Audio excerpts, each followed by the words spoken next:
Sometimes when life strips away everything you hold dear, you discover what you're truly made of. Rose Hartwell learned this when her husband died, leaving her alone on the frontier with nothing but the clothes on her back and hunger gnawing at her bones.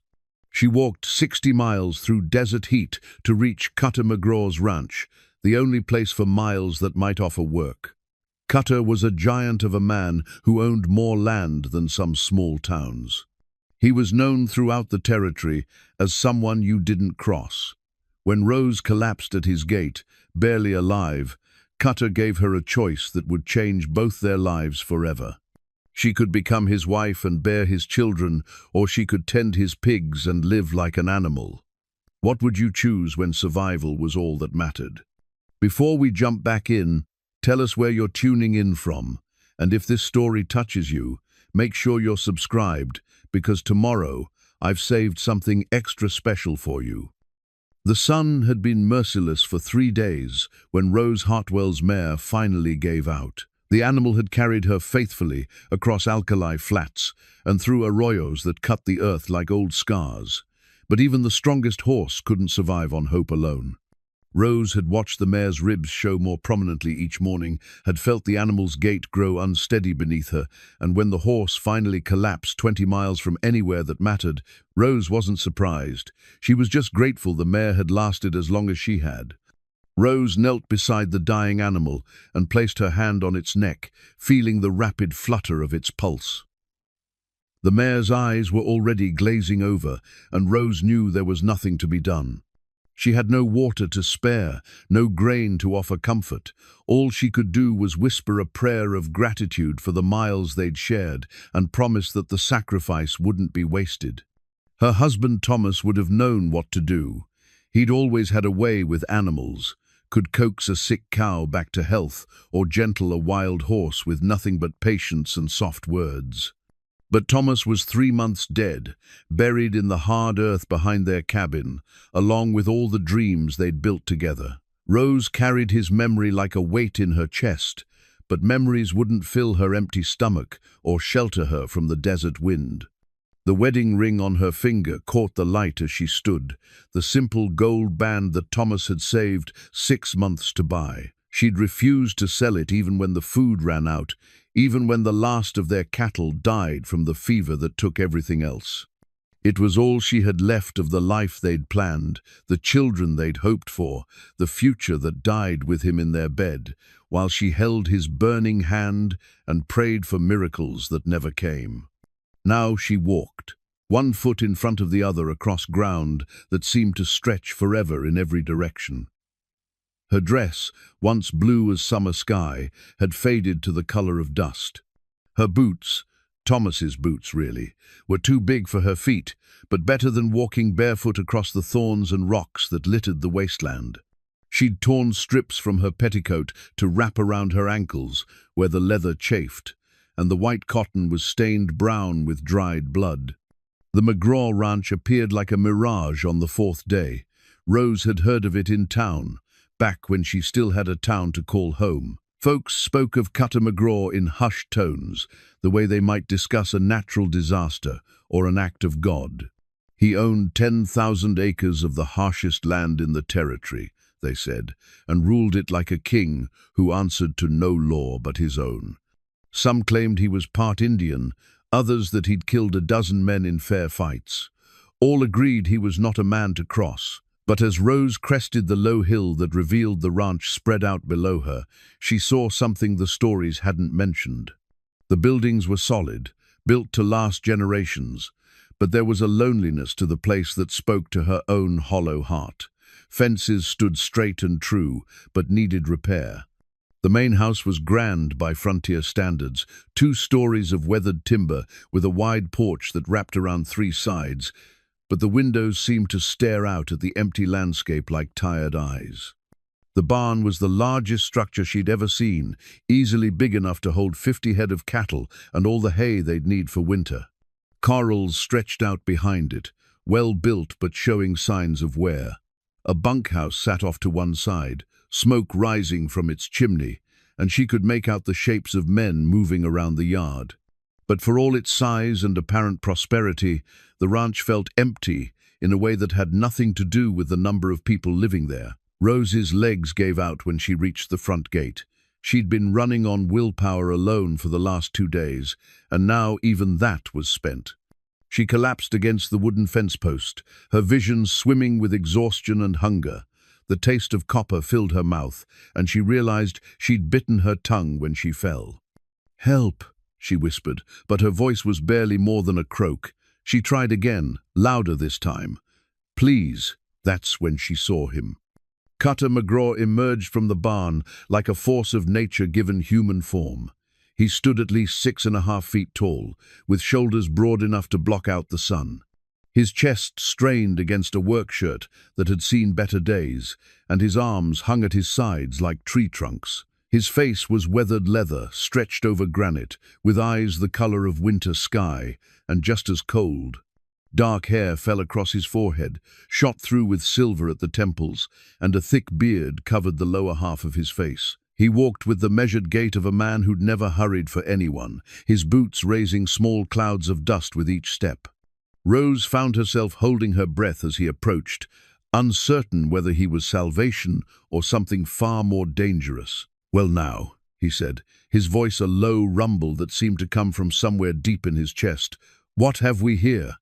Rose tried to stand, but her legs wouldn't support her weight. She remained slumped against the fence post, looking up at this giant of a man who studied her with the same clinical interest he might show a piece of livestock.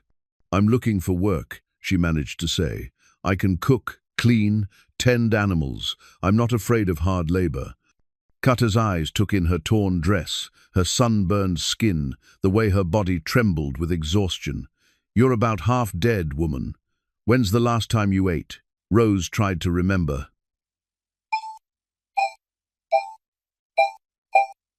"And before that, I had some jerky, a can of peaches I found in an abandoned cabin." Cutter nodded slowly, as if confirming something he'd already suspected. "You're Thomas Hartwell's widow. Heard he died of the fever." The mention of her husband's name hit Rose like a physical blow. She hadn't expected this stranger to know who she was, to connect her to the life she'd lost. "Yes," she whispered. "Heard you walked away from the farm with nothing but what you could carry." There was nothing left to carry. The words came out more bitter than she'd intended. The fever took the cattle, the crops failed, and the bank. She stopped herself. This man didn't need to hear about her failures. But Cutter was nodding again, as if he understood more than she'd said. "Hard times for folks like us. The big ranchers back east, they got money to weather the bad years. Small farms like yours, when the luck turns bad, there's nowhere to go but down." Rose felt tears threatening and forced them back. She'd cried enough in the month since Thomas died. Tears wouldn't fill her belly or put a roof over her head. "I can work," she said again. "I'm stronger than I look." Cutter studied her for a long moment, and Rose had the uncomfortable feeling that he could see straight through to her soul. When he finally spoke, his words were measured and deliberate. "I've got work all right. Hard work that most women couldn't handle. But I don't run a charity, and I don't keep folks around who can't pull their weight." He paused, letting the words sink in. "I'll make you an offer, Mrs. Hartwell. You can become my wife, bear my children, and live in comfort for the rest of your days. Or you can tend my pigs, sleep in the barn, and earn your keep with sweat and calluses." The words hit Rose like a slap.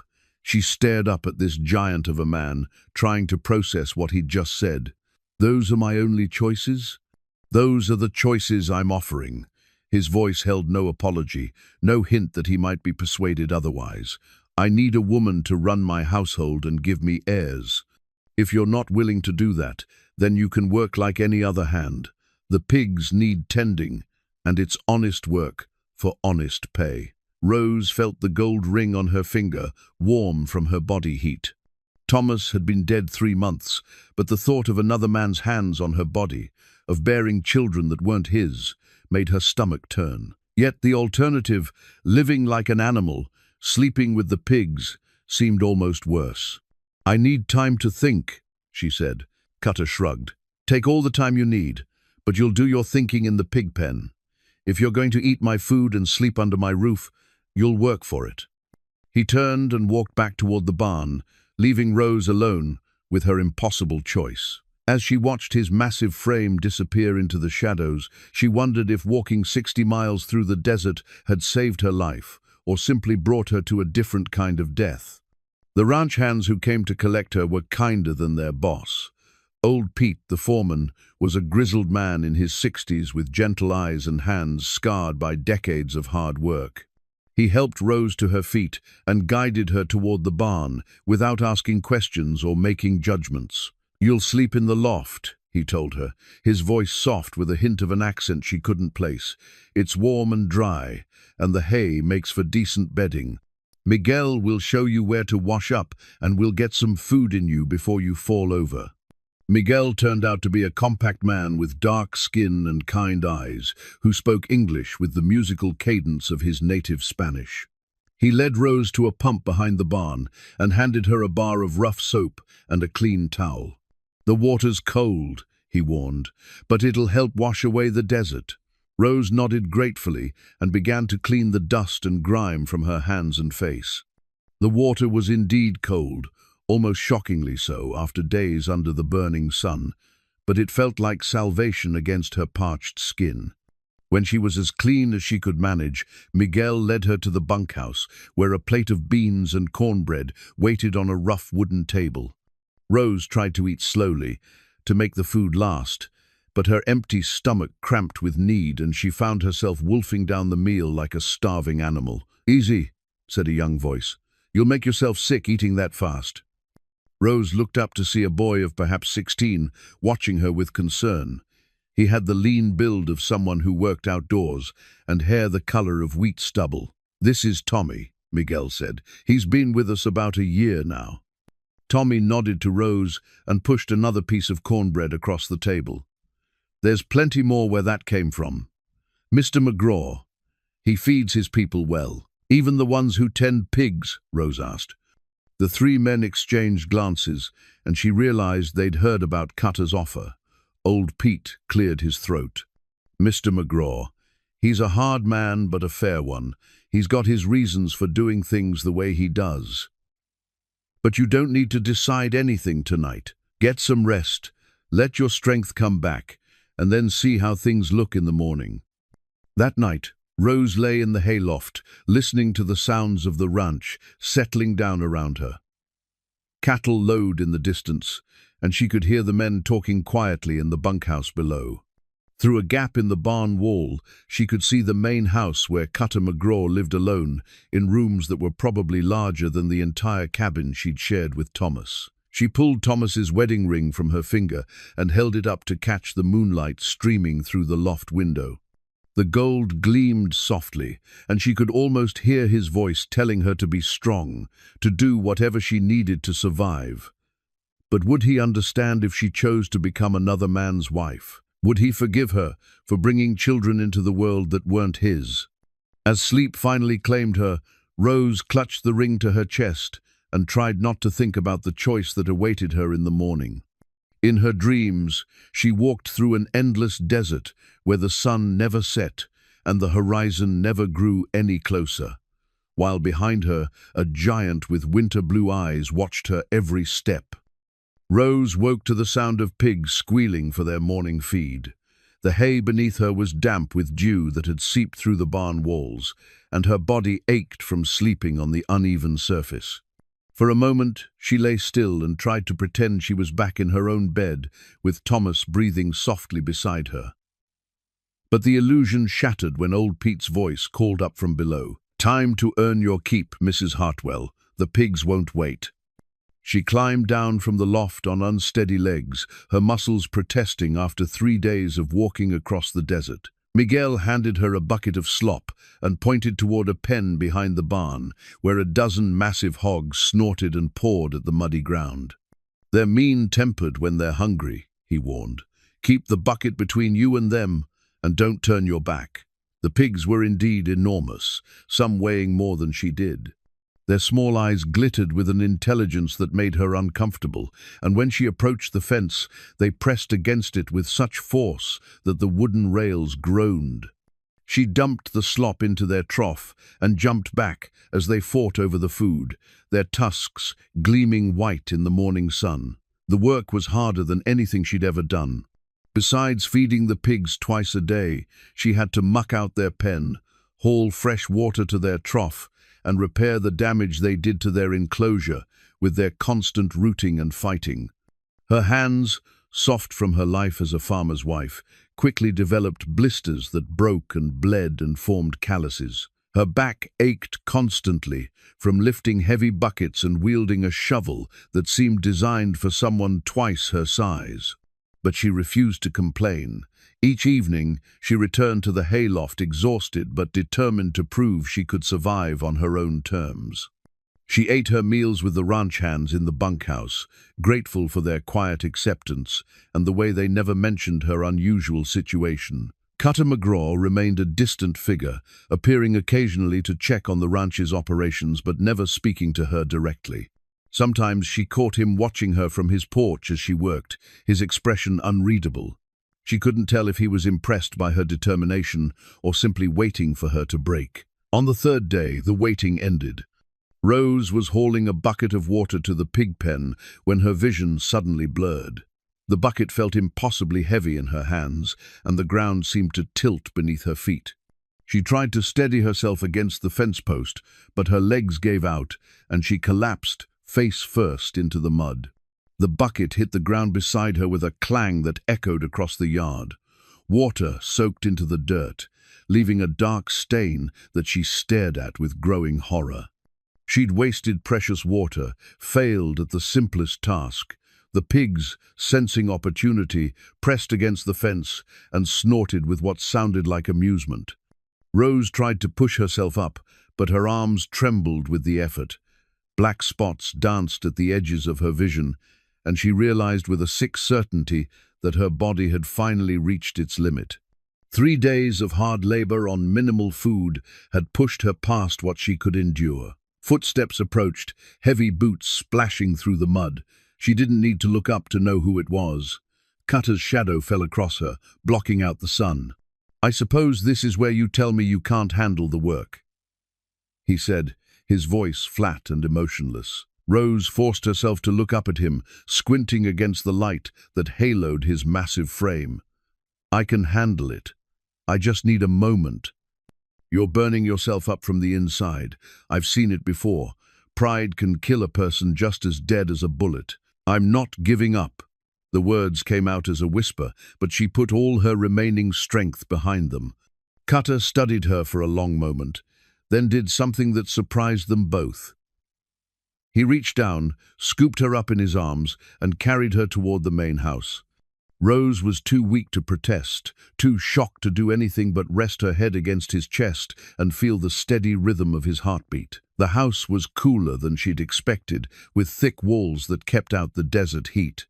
Cutter carried her to a bedroom on the ground floor and laid her gently on a bed that felt like heaven after 3 nights in the hayloft. The room was simply furnished but comfortable, with a window that looked out over the ranch yard and curtains that filtered the harsh sunlight. "Rest," he said, then left without another word. Rose slept for 16 hours straight, deeper than she had since Thomas died.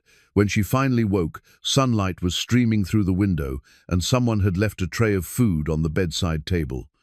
Chicken soup, fresh bread, and a pitcher of cool water that she drank greedily. She was finishing the soup when Cutter returned. He looked different somehow, less intimidating in the soft afternoon light. His clothes were clean work clothes, rather than the rough garments he wore in the barn, and she caught a hint of soap and leather when he sat down in the chair beside the bed. "Feeling better?" he asked. "Yes, thank you." She set down the empty bowl and tried to smooth her tangled hair. "I should get back to work. The pigs can wait." He leaned back in the chair, which creaked under his weight. "Tell me about your husband." The question caught her off guard. "What do you want to know?" What kind of man he was, how he died, Why you're so determined to honor his memory by working yourself to death. Rose touched the wedding ring she still wore, turning it around her finger. Thomas was gentle, patient. He never raised his voice, never lifted his hand in anger. He had a way of seeing the good in everything, even when times were hard. And he died of fever. The cattle got sick first, some kind of disease that spread through the herd faster than we could contain it. Thomas tried to save them, spent day and night nursing the ones that were still alive. He wouldn't listen when I begged him to stay away from them. Her voice caught. The fever took him 3 days after it took the last cow. Cutter nodded slowly. A good man then, the kind who puts others before himself. Yes. And now you're trying to do the same thing. Kill yourself rather than compromise your principles. Rose felt a flash of anger. I'm not trying to kill myself. I'm trying to survive with my dignity intact. Dignity doesn't keep you fed. It doesn't put a roof over your head or protect you from men who might take what they want, whether you're willing or not. Is that a threat? It's a fact. Cutter's voice remained calm, but she heard steel beneath the words. You're a beautiful woman, alone in a hard land. If you leave here, how long do you think you'll last before someone decides you don't get a choice in what happens to you? The thought had occurred to her during her journey to the ranch, but she'd pushed it aside. Now, faced with Cutter's blunt assessment, she couldn't ignore the truth of it. So my choices are to become your wife or live like an animal in your barn. Those are the choices I'm offering. He leaned forward, his pale eyes intense. But maybe it's time you understood why. Cutter stood and walked to a chest of drawers in the corner of the room. He opened the top drawer and withdrew something small, holding it cupped in his massive hands. When he returned to the bedside, he opened his fingers to reveal a child's toy horse, carved from wood and painted in bright colors. I made this 15 years ago, he said, his voice softer than she'd ever heard it. For a son, I thought I'd have by now. Rose stared at the toy, seeing the careful craftsmanship in every line and curve. It had been made with love, that much was clear. What happened? I was younger then, more optimistic about my prospects. Cutter's thumb traced the horse's mane. There was a woman, came out from Denver to marry a rancher who turned out to be a drunk and a brute. She ran away from him and ended up here. What was her name? Miranda. The name seemed to pain him. Beautiful as a sunrise, smart as anyone I ever met. We lived together for 2 years, and I thought... He stopped, shook his head. I thought she'd stay. I thought this place could be enough for her. But it wasn't. The isolation got to her. The silence, the emptiness. She said it felt like living at the end of the world. Cutter placed the toy horse on the bedside table where Rose could see it. She left one morning while I was checking the north pasture, took a horse and rode back towards civilization. I never saw her again. Rose understood now why he'd made his ultimatum. He wasn't just looking for a wife and children. He was trying to ensure that whoever shared his life would be committed to staying, would have reasons that went beyond romance or affection. I'm sorry, she said. Don't be sorry. Be smart. Cutter stood and walked to the window, looking out at the ranch he'd built with his own hands. This place is hard, Mrs. Hartwell. It takes everything you've got and asks for more. But it's also home to anyone strong enough to claim it. I'm offering you a chance to be part of something lasting, something that will outlive both of us. And if I choose the pigs, then you choose the pigs. You'll work for your keep, and I'll respect your decision. But you won't survive the winter sleeping in that barn, and we both know it. Rose closed her eyes and tried to imagine Thomas's voice, tried to hear what he would tell her to do. But the only voice she heard was her own, reminding her that survival sometimes required compromises that love alone couldn't make. When she opened her eyes, Cutter was still standing at the window, his broad shoulders silhouetted against the afternoon sky. He looked like a man who'd learned to expect disappointment, who'd built walls around his heart to protect it from another abandonment. I need more time, she said. Take what you need, but decide soon. Winter comes early out here, and it doesn't forgive the unprepared. After he left, Rose picked up the toy horse and studied it in the fading light. The wood was smooth from handling, and she could imagine Cutter's large hands carefully carving each detail. It was the work of a man who believed in the future, who had hope for children who would carry on his name and his legacy. She thought about Thomas, about the children they'd planned to have someday when the farm was more established. Those dreams had died with him, but maybe, just maybe, new dreams were possible. Outside her window, the ranch settled into evening quiet.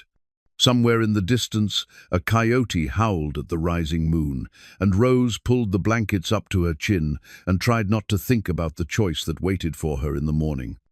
Rose woke to the sound of someone chopping wood outside her window. The steady rhythm was oddly comforting, and for a moment she lay still and listened to the methodical thunk of axe meeting timber. When she finally rose and looked outside, she saw Cutter splitting logs near the barn, his shirt already dark with sweat despite the early hour. She washed her face in the basin someone had left for her and braided her hair as best she could without a proper mirror. Her reflection in the window glass showed a woman she barely recognized, thinner than she'd been since girlhood, with sun-darkened skin and eyes that held shadows Thomas had never seen. But she was alive, and that counted for something. Cutter was stacking the split wood when she found him. He straightened when he saw her approaching, leaning the axe against the woodpile and wiping his hands on a rag. "Sleep well?" he asked. "Better than I have in months." Rose took a breath, steadying herself for what she was about to say. "I've made my decision." Cutter's expression didn't change, but she saw his hands tighten slightly on the rag. And I'll marry you." The words came out more firmly than she'd expected.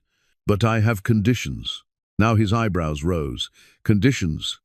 I'm not a broodmare to be put to stud whenever you feel the urge. If we're to be married, then we'll court properly first. I want to know the man I'm binding my life to, and I want him to know me."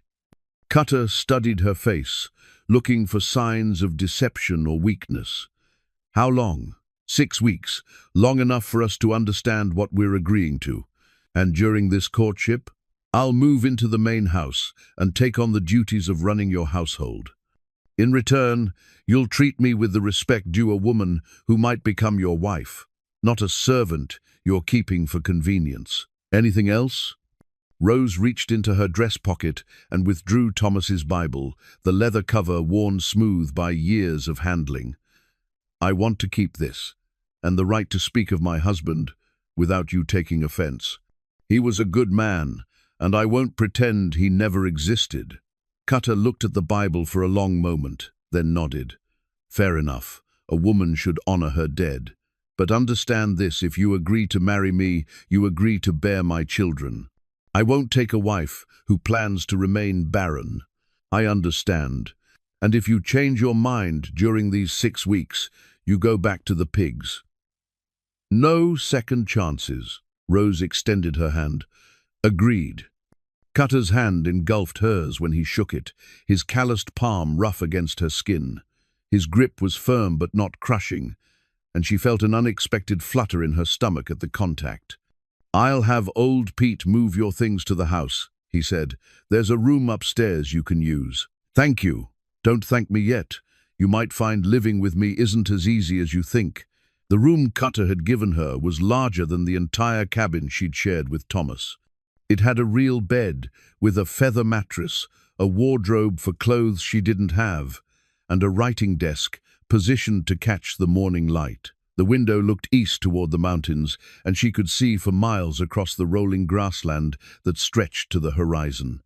Old Pete brought her few possessions up from the barn, a spare dress, some undergarments, and the small wooden box that held her most precious memories.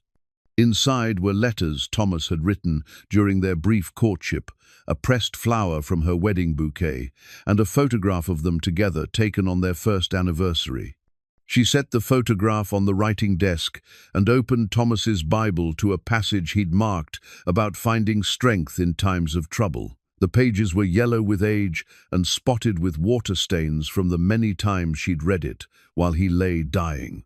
Some of the pressed flowers from their wedding day fell out, and she carefully placed them back between the pages. That evening, Cutter knocked on her door and asked if she'd join him for supper. The dining room was formal by frontier standards, with a long wooden table that could seat 12 and a chandelier made from deer antlers. But only 2 places were set, one at the head of the table and one to the right. "I usually eat in the kitchen," Cutter said, pulling out her chair, "but I suppose we should do this properly." The meal was simple but well-prepared: roast beef, potatoes, and vegetables from a garden she hadn't known existed. They ate in awkward silence at first, the clink of silverware against plates unnaturally loud in the large room. "Tell me about the ranch," Rose said finally. "How long have you owned it?"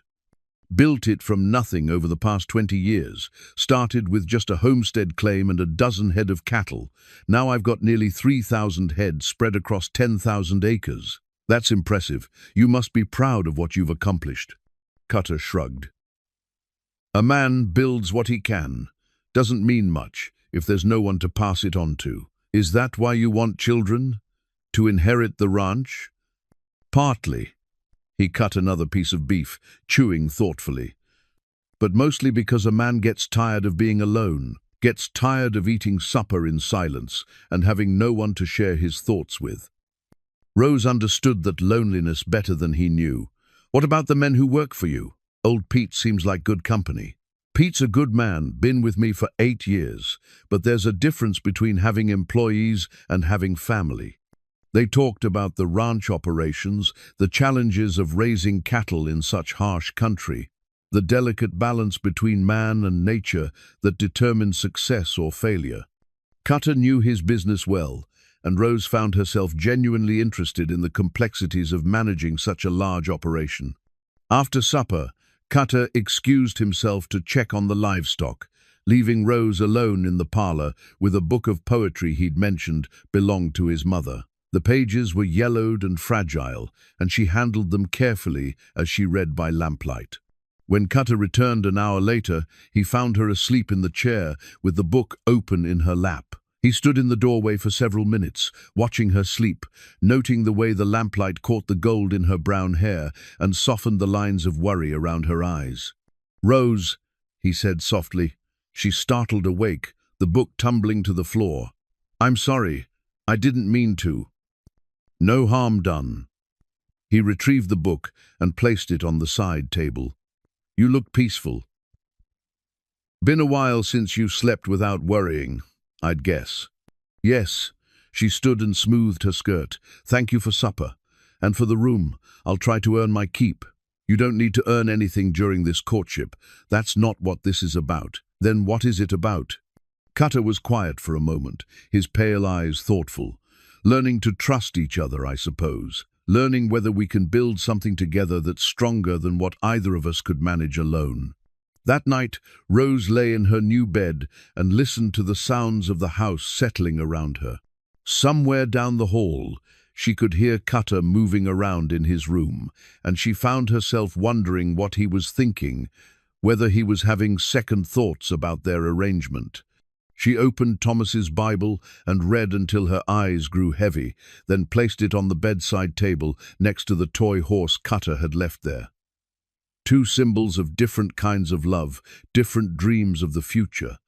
As sleep claimed her, Rose wondered if it was possible to honor the past while building something new, if a heart could hold love for 2 different men without betraying either one. Time would tell, she supposed. Time and the hard work of learning to trust again. The house came alive under Rose's care, like a flower opening to sunlight. She spent the first week learning its rhythms and secrets, discovering rooms that hadn't been properly cleaned in years, and furniture covered with dust sheets like ghosts from another era.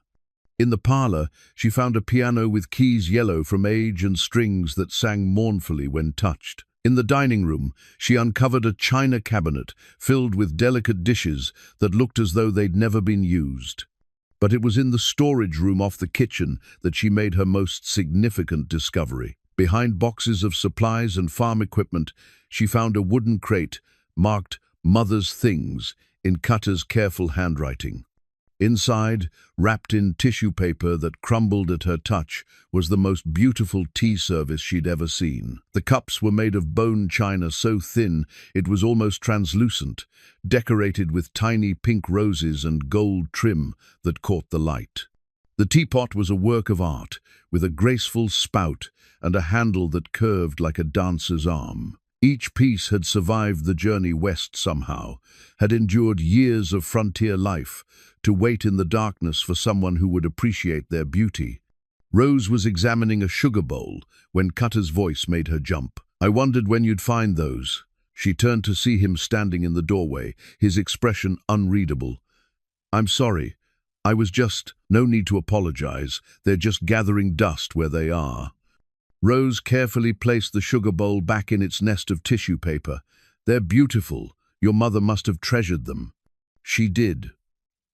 Cutter stepped into the room, his size making the space feel cramped. "Brought them from St. Louis when she married my father. She used to say that just because we lived in rough country didn't mean we had to live roughly. She sounds like a wise woman." She was. Died when I was 12. But not before she taught me that some things are worth preserving, even when everything else is falling apart. Rose understood the significance of what he was saying.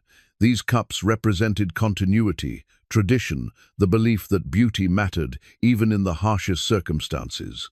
"Would you like me to use them?" "I'd like that very much." That afternoon, Rose served tea in the china cups for the first time in decades. She'd found some actual tea in the pantry, along with sugar and cream that had somehow stayed fresh. Cutter looked comically large, holding the delicate cup, his thick fingers wrapped around the handle with surprising gentleness. "Haven't had proper tea since my mother died," he said, savoring the taste. "Almost forgot how civilized it makes a person feel." "Civilization isn't about where you live," Rose said. "It's about how you choose to live." They were sitting on the front porch, watching the sun sink toward the western mountains.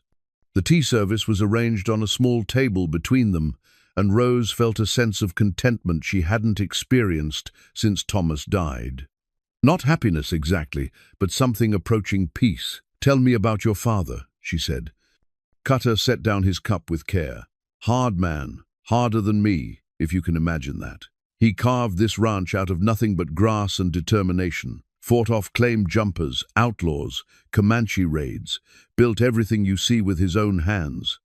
And your mother, how did she manage in such a place? She was stronger than she looked. Had to be, to survive out here. But she never let the frontier take away her gentleness. She'd serve tea in those cups, even when we were down to beans and hardtack for supper." Rose nodded, understanding. She was keeping something beautiful alive. Exactly. They sat in comfortable silence as the sky turned pink and gold. Rose found herself studying Cutter's profile, noting the way the fading light softened his harsh features. He wasn't handsome in the conventional sense, but there was something compelling about his solid presence, his quiet confidence. "Can you read?" she asked suddenly. Cutter's jaw tightened. "Some. Never had much schooling. Would you like me to teach you?" He looked at her with surprise. "You'd do that?" "Of course. A man should be able to read his own contracts, his own correspondence." She paused, choosing her words carefully. "And children need parents who can help them with their letters." That evening, Rose opened Thomas's Bible to the first chapter of Genesis and began teaching Cutter to read. He knew some words, could make out simple sentences, but his education had clearly ended early. Still, he was an attentive student, following her finger as she traced each line and repeating words until he could pronounce them correctly. "In the beginning," he read slowly, "God created the heaven and the earth." "Very good. Your pronunciation is improving. It's slow going. Learning anything worthwhile takes time. You didn't build this ranch in a day." Cutter smiled at that, the first real smile she'd seen from him. It transformed his entire face, making him look younger and almost boyish despite his size.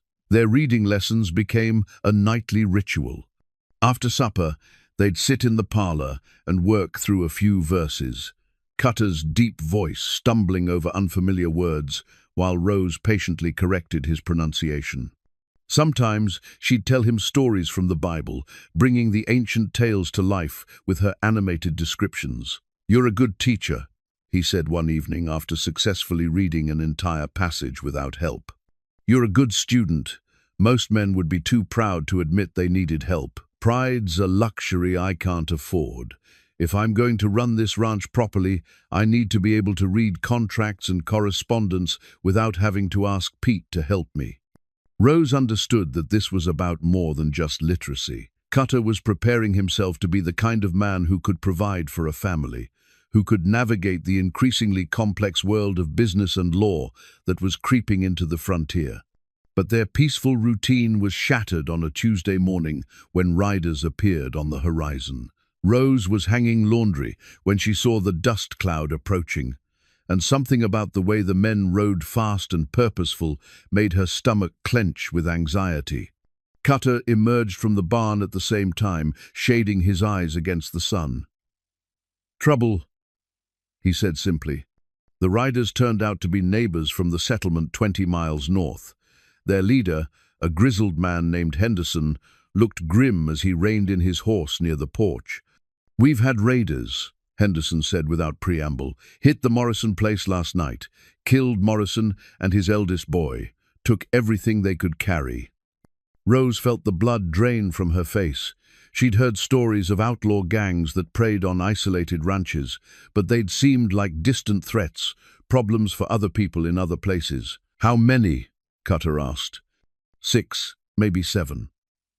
They knew what they were doing, hit fast, took what they wanted, and disappeared before anyone could organize a response. "Anyone see which way they went?" "South, toward the Badlands." Cutter nodded grimly. The Badlands were a maze of canyons and rock formations where a small group could hide indefinitely, emerging to strike and then vanishing again like ghosts. "We're forming a posse," Henderson continued.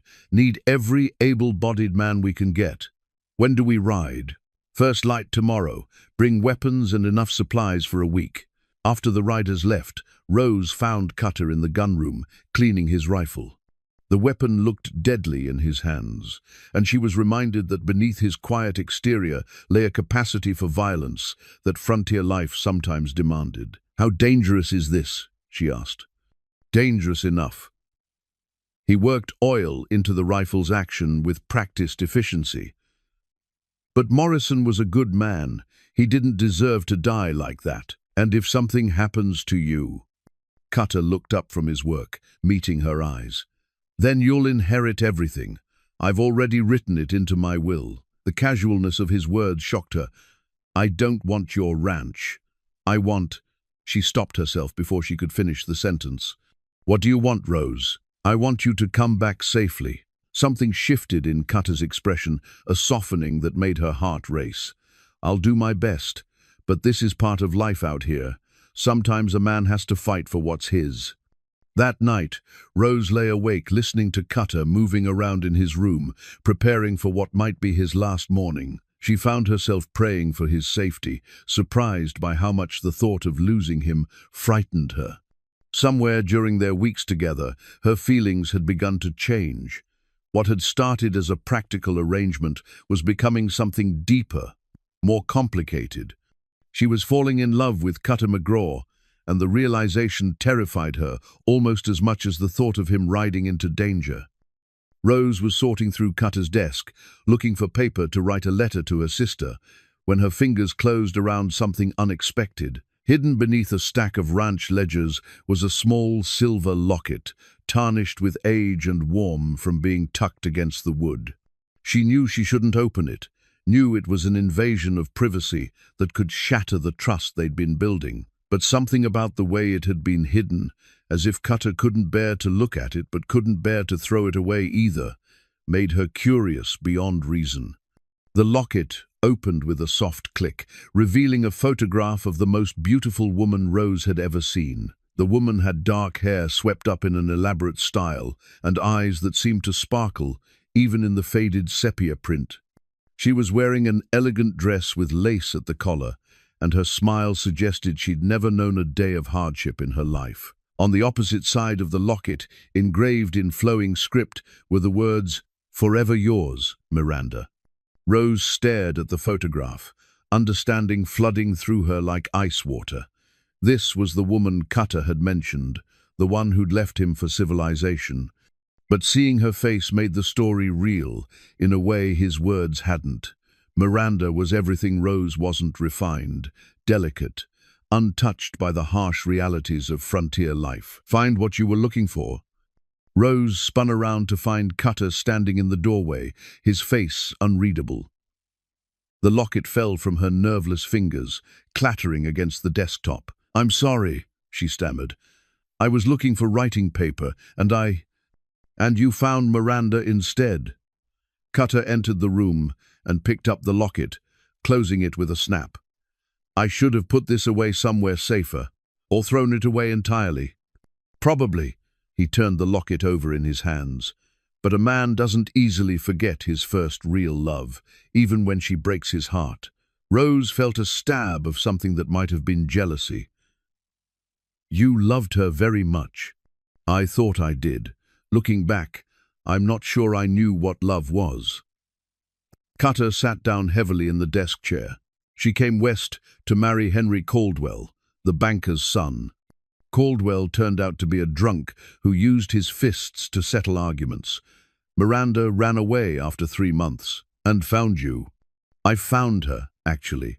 She was camped by the river, trying to decide whether to go back east or keep running west. She looked so lost, so afraid. I brought her here, told her she could stay as long as she needed." Rose could picture it, the beautiful, frightened woman and the gentle giant who offered her sanctuary. How long did she stay? 2 years. The happiest 2 years of my life, or so I thought at the time. Cutter's voice grew distant. She was everything I'd ever dreamed of in a woman. Educated, refined, graceful. She could play piano and speak French and quote poetry from memory. "She sounds wonderful." She was, and she was completely wrong for this place. Cutter opened the locket again, staring at Miranda's photograph. The isolation wore on her. She missed the theater, the society parties, the excitement of city life. She used to stand on the porch for hours, staring east toward the mountains like she was willing them to part and show her the way home. Rose understood that longing, that sense of being trapped in a life that felt too small. But she also understood something Cutter might not have realized. Miranda had been running from one life and dreaming of another, never truly committing to either. What happened in the end? She left. One morning while I was checking the north pasture, she packed a bag and rode out.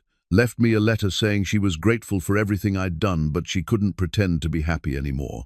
Did you go after her? For about 50 miles. Then I realized she was right to leave. I was trying to make her into something she wasn't, and she was trying to convince herself she could be happy with less than what she needed. Rose closed her eyes, feeling the weight of Miranda's ghost settling over the house. "And now you think I might do the same thing?" The thought had occurred to me. "Is that why you gave me that ultimatum, to make sure I'd be committed to staying?" Cutter was quiet for a long moment. "Partly. A man learns from his mistakes, even if the lesson comes too late to do him any good the first time around." Rose stood and moved to the window, looking out at the vast expanse of grassland that stretched to the horizon. The landscape was harsh and unforgiving, but it had a beauty all its own. The rolling hills caught the light differently at each hour of the day, and the sky seemed to go on forever. "I'm not Miranda," she said finally. "No, you're not. I didn't come here looking for romance or rescue. I came here because I was starving, and this was the only place that offered work. I know. And I'm not dreaming of going back to some easier life, because the life I had before is gone forever." Cutter joined her at the window, his reflection ghost-like in the glass beside hers. "I know that too. Then why keep her picture? Why hold on to something that caused you so much pain?" Because it reminds me not to make the same mistakes again, not to assume that love is enough if two people want different things from life. Rose turned to face him, studying the lines around his eyes, the way his mouth turned down slightly at the corners. "What do you want from life, Cutter?" "Same thing I've always wanted. A family to work beside, children to carry on what I've built, someone to share the quiet moments with." He met her gaze. "What about you? What do you want now that your old life is gone?" It was a question she'd been afraid to ask herself. For months, she'd been focused on simple survival, on getting through each day without thinking too far ahead. But now, standing in this house that was beginning to feel like home, she found herself daring to want more. "I want to belong somewhere again," she said softly. "I want to build something that will last, something that matters. And I want—" She stopped, suddenly shy. "What?" "I want to feel alive again instead of just surviving." Cutter reached out and touched her cheek, his calloused thumb brushing away a tear she hadn't realized had fallen. "You are alive, Rose, more alive than anyone I've ever known." The moment stretched between them, charged with possibility. Rose found herself leaning into his touch, drawn by the warmth in his pale eyes. For a heartbeat, she thought he might kiss her, and she realized she wanted him to. Then, the sound of horses approaching broke the spell. Cutter dropped his hand and moved to the window, his expression suddenly alert. "The posse's back," he said. They watched as the riders approached the house, noting immediately that there were fewer of them than had ridden out 3 days before. Henderson's horse limped badly, and the man himself slumped in his saddle like someone carrying a heavy burden. Cutter met them at the porch, Rose close behind. Henderson's face was grim as he dismounted, favoring his left leg. "We found their camp," he said without preamble, "but they were long gone. Trail went cold in the rocks." "Any sign of where they went?" "South, toward Mexico, probably planning to lay low until things quiet down." Henderson looked tired and older than his years. "We lost young Peters. His horse stepped in a prairie dog hole and went down hard. Broke his neck." Rose felt her stomach clench. She'd known Peters slightly a boy, barely out of his teens, who'd been trying to prove himself as a man. Now, he was dead because of a moment's bad luck and a horse's misstep. "I'm sorry," Cutter said. "Peters was a good kid." He was. Henderson accepted a cup of water from Rose and drank deeply, his ma's taking it hard. "We've got to do something about these raiders before they hit someone else." "What do you have in mind?" "Double the watches on every ranch, set up signals between the properties so we can call for help if we spot trouble. Maybe organize regular patrols." Cutter nodded. "Makes sense. The McGraw Ranch will do its part." After Henderson and the others left, Rose and Cutter stood on the porch watching the dust settle. The vastness that had seemed peaceful an hour before now felt threatening, full of hidden dangers and unseen enemies. "Are you sorry you came back?" Rose asked. "No, but I'm sorry we lost Peters for nothing." Cutter's jaw tightened. "And I'm sorry you have to live with this kind of fear." "I'm not afraid. You should be. What happened to Morrison could happen to anyone out here." Rose turned to study his profile, noting the tension in his shoulders. "Is that why you want children so badly? To have help defending what you've built?" "That's part of it, but mostly it's about hope." Cutter's voice grew soft. "When a man has children, he's betting on the future. He's saying that despite all the dangers and hardships, life is still worth living." That night, Rose lay in bed thinking about everything that had happened, finding Miranda's locket, learning about Cutter's past heartbreak, seeing the cost of frontier violence in Henderson's haunted eyes. The house creaked around her, settling into nighttime quiet, but sleep remained elusive. She was still awake when she heard Cutter's footsteps in the hallway, pausing outside her door. For a moment, she thought he might knock, might seek the comfort of her presence as she was seeking his. But the footsteps moved on, and she heard his door close softly down the hall. Rose pulled Thomas's Bible from the bedside table and opened it to a passage about courage in the face of uncertainty. But the words blurred before her eyes. and she found herself thinking instead about the choice that lay ahead. In less than 2 weeks, her courtship period would end, and she would have to decide whether to marry Cutter McGraw or return to the life of a hired hand. The decision should have been simple. She was falling in love with him, was beginning to see a future that included children and shared dreams and the quiet satisfaction of building something together. But Miranda's photograph was burned into her memory, a reminder that love alone might not be enough if two people wanted different things from life. What did she really want? And was she brave enough to reach for it, knowing that happiness was never guaranteed and that tomorrow might bring dangers she couldn't even imagine? Outside her window, a coyote howled in the distance, its voice rising and falling like a lament for all the things that had been lost and all the things that might never be found. Rose pulled the covers up to her chin and tried not to think about the emptiness that lay just beyond the circle of light cast by her oil lamp. Rose was reviewing the ranch's account books when she noticed the discrepancies. At first, she thought she'd made an error in her calculations, but after checking the figures 3 times, the truth became unavoidable. The McGraw ranch was hemorrhaging money. She spread the ledgers across the dining room table, comparing income from cattle sales against expenses for feed, wages, and supplies. The numbers told a stark story for the past 2 years. Cutter had been spending more than he earned, making up the difference by taking loans against the ranch itself. Her father had been a banker before he'd tried his hand at farming, and he'd taught her to read financial statements like other girls learned embroidery. What she saw in these books made her stomach clench with fear. If the current trends continued, Cutter would lose everything within a year. She was still studying the ledgers when Cutter returned from checking the north pasture. He found her in the dining room, surrounded by papers, and wearing the kind of expression that warned of serious trouble. "Working late?" he asked, hanging his hat on the door peg. "Cutter, we need to talk." Something in her tone made him straighten. "About what?" Rose gestured to the books spread across the table. "About why you didn't tell me the ranch was failing." Cutter's face went carefully blank. "I don't know what you mean." "Don't lie to me. These books show everything: the declining cattle prices, the loans you've taken, the interest payments that are eating up what little profit you have left." Rose stood and moved to face him directly. "Why didn't you tell me?" For a moment, she thought he would continue to deny it.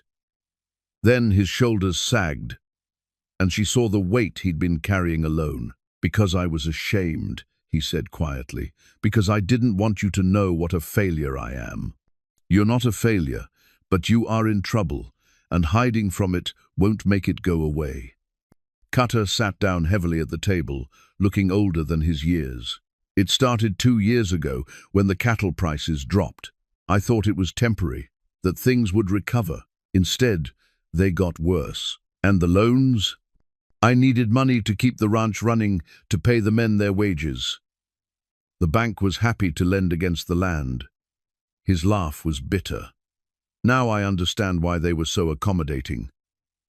Rose pulled out an official-looking document she'd found tucked between the pages of an old ledger. "Is this what I think it is?" Cutter glanced at the paper and winced. "Foreclosure notice. If I can't make the payment by the end of next month, the bank takes everything."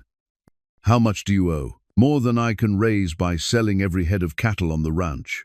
Rose sank into her chair, the full scope of the disaster becoming clear. No wonder Cutter had been so desperate for a wife, so insistent on having heirs.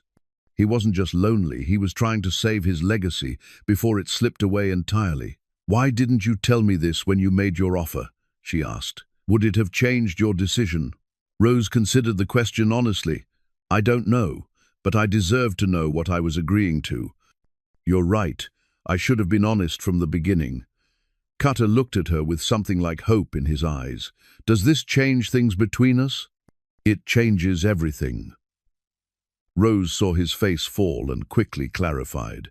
"It means we need to work together as partners, instead of you trying to carry this burden alone. You want to help.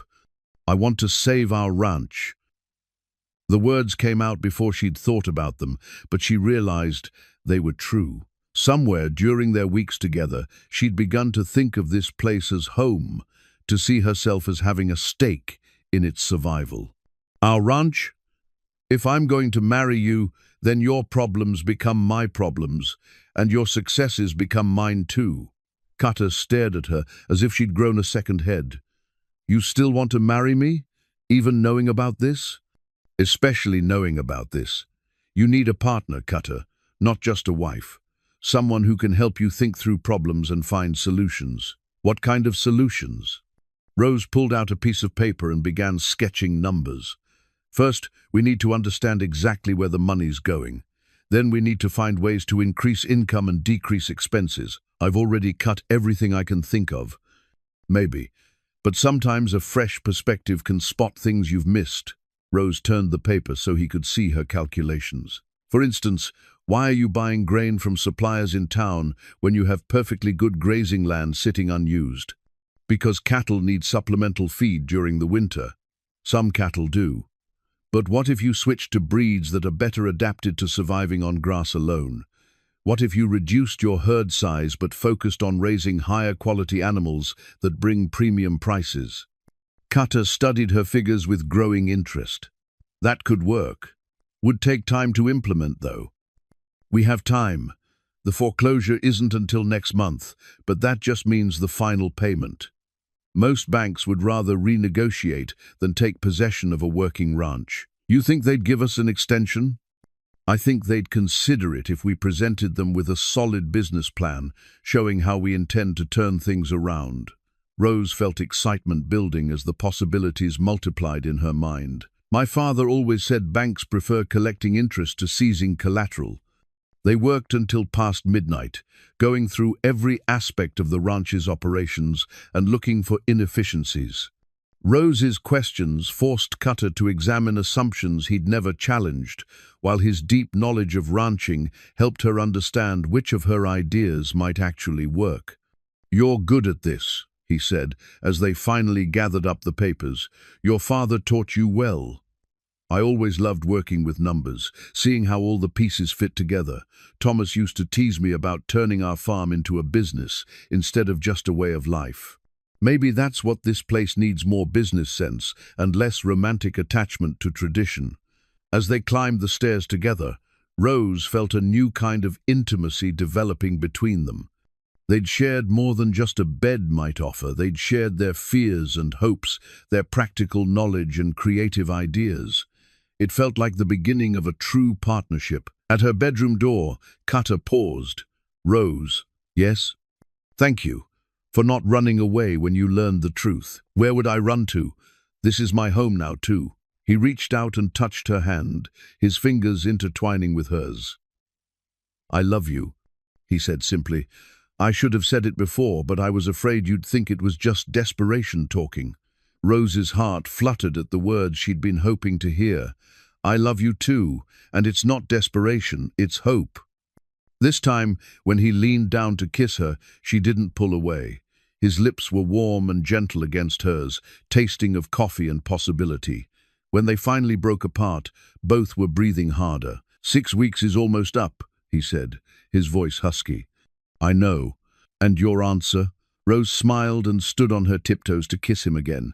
Yes, Cutter McGraw, I'll marry you. For better or worse, richer or poorer.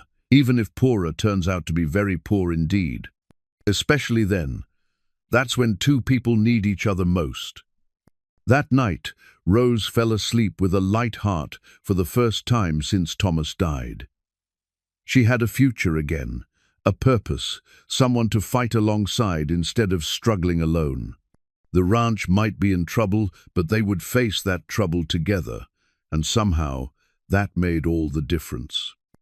The telegram arrived on a Tuesday morning, delivered by a young rider who'd pushed his horse hard to cover the distance from town. Rose was hanging laundry when she saw the dust cloud approaching, and something about the urgent way the rider sat his horse made her stomach clench with dread. Cutter emerged from the barn as the rider reined in near the porch, the horse's sides heaving with exhaustion. The boy couldn't have been more than 14, with sweat-stained clothes and wild eyes. "Telegram for Mrs. Rose Hartwell," he said, extending a yellow envelope with hands that shook slightly. Rose's heart hammered as she took the telegram. Few things required such urgent delivery, and none of them were good news. She recognized her sister's name in the return address and felt a moment of relief. At least someone in her family was still alive to send word. "Thank you," she told the boy. "There's water for your horse at the trough, and Cook will fix you something to eat before you head back." She waited until the rider had led his horse away before opening the envelope. Cutter's solid presence beside her, providing comfort she didn't realize she needed. The message was brief, written in the clipped style that telegrams demanded, but every word hit her like a physical blow. "Thomas not died of fever. Stop murdered by claim jumpers. Stop. Cassidy brothers still hunting you. Stop. They know about mineral rights. Stop coming west. Stop run. Stop Helen." Rose read the message 3 times before the words penetrated her shock. Thomas hadn't died of fever. He'd been murdered. The gentle man who'd never raised his voice in anger, who'd nursed sick animals back to health and shared his last crust of bread with strangers, had been killed by men who wanted what he'd worked so hard to build. "Rose?" Cutter's voice seemed to come from very far away. "What does it say?"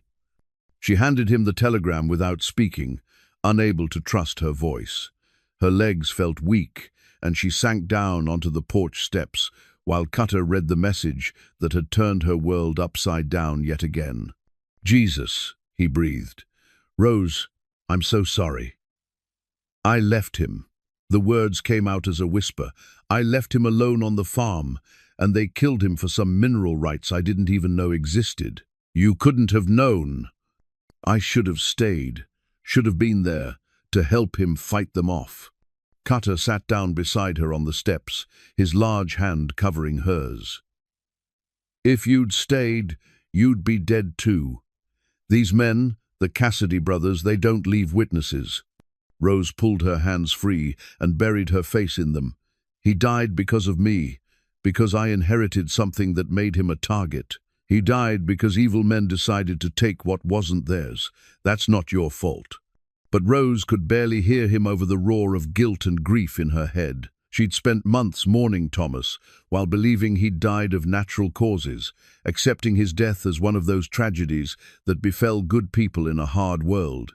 Now she learned he'd been murdered, and that the men who killed him were still out there, still hunting her. "We need to pack," she said suddenly, standing up so quickly that black spots danced across her vision. "I have to leave before they find me here. I won't bring that danger to your ranch." "You're not going anywhere." "Cutter, you don't understand. These men killed my husband for some mineral rights they think I inherited. They won't stop until they're dead." His voice was flat and hard, with an edge she'd never heard before. "They won't stop. You're right about that. But running won't solve anything. They'll just keep hunting you wherever you go." Rose stared at him, seeing something new in his pale eyes. This wasn't the gentle man who'd taught her to read by lamplight or shared stories about his mother's china. This was someone harder, more dangerous, someone who'd survived 20 years on the frontier by being stronger than those who tried to take what was his. "You don't know what they're capable of," she said. "Don't I?" Cutter stood and faced her, his massive frame blocking out the sun. "Rose, there's something you need to understand about these Cassidy brothers. They didn't just kill your husband." "What do you mean?" "Miranda, the woman I told you about, the one who left me." Cutter's jaw tightened. "She didn't just disappear. She was coming back." Rose felt the world tilt around her. "What?" "3 years ago, I got a letter from her. She'd tried living in the city again, tried to convince herself she belonged there, but she missed this place, missed what we'd had together. She was on her way back when she stopped at a way station 50 miles from here. And the Cassidy brothers were there. They robbed the station, killed everyone inside, including Miranda." Rose sank back down onto the steps, her mind reeling. "How do you know it was them?" "One of their horses went lame. They had to leave it behind, and when the law finally found the station, they recognized the brand." The Cassidys had stolen that horse from a ranch they'd hit 2 months earlier. Why didn't you tell me this before? Because I thought they were long gone, probably dead by now. I never imagined they'd surface again, especially not with a connection to you. Rose looked down at the telegram, still clutched in her hands. The mineral rights. What could be so valuable that they'd chase me across half the country? Depends on what kind of minerals. Could be silver, could be copper, could be something even more valuable. I don't even know what land Helen's talking about. Thomas never mentioned any mineral rights. Probably didn't know about them himself. Sometimes these things get buried in property deeds, forgotten until someone comes looking. Rose felt trapped between her past and her future, between the life she'd lost and the life she was trying to build. I can't stay here, Cutter. I won't let them hurt you the way they hurt Thomas. And I won't let them hurt you. Cutter knelt in front of her, his hands gripping her shoulders. Rose, listen to me. These men have taken enough from both of us. They killed the woman I loved, and they killed the man you loved. We can run, or we can fight. Fight? There are probably 6 or 7 of them, and they're killers. So am I, when I need to be. His voice was quiet but certain. This ranch has been attacked before by claim jumpers, by outlaws, by men who thought they could take what they wanted because I was just one man alone. They learned different. Rose looked into his eyes and saw something that both frightened and reassured her. Cutter McGraw wasn't just a rancher who'd learned to defend his property. He was a man who'd survived in a place where the weak didn't last, where sometimes violence was the only answer to violence. You're asking me to trust you with my life. I'm asking you to trust me with our life. Because that's what this is now, our fight, our future, our choice about whether we let these bastards win or whether we make them pay for what they've done. Rose thought about Thomas, about the gentle way he'd tended their garden and the patient way he'd taught her to milk their cow. He'd died because he couldn't defend himself against men who took what they wanted through force. Maybe it was time to choose a different path. What do you have in mind? First, we prepare. Get word to the neighboring ranches. Make sure everyone knows what's coming. Then, we wait for them to come to us. And if they're too smart to walk into a trap, then we take the fight to them. Cutter's smile was sharp and cold. Either way, this ends here. I'm tired of running from the past, and I'm not about to let anyone take away our future. That evening, Rose sat in the parlor reading Thomas's Bible, while Cutter cleaned his weapons in the kitchen. The familiar words offered little comfort tonight, but she found strength in the memory of her husband's gentle faith. He'd believed in turning the other cheek, in meeting hatred with love.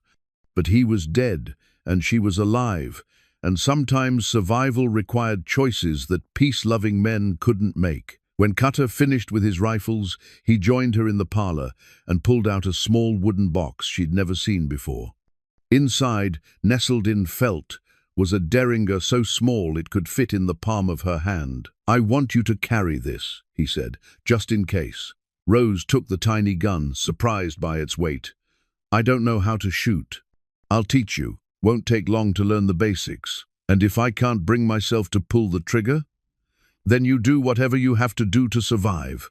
But Rose, he leaned forward, his pale eyes intense.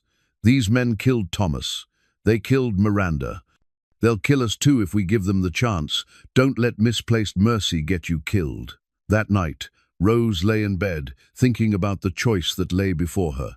She could run, could disappear into the vastness of the frontier and hope the Cassidy brothers never found her trail.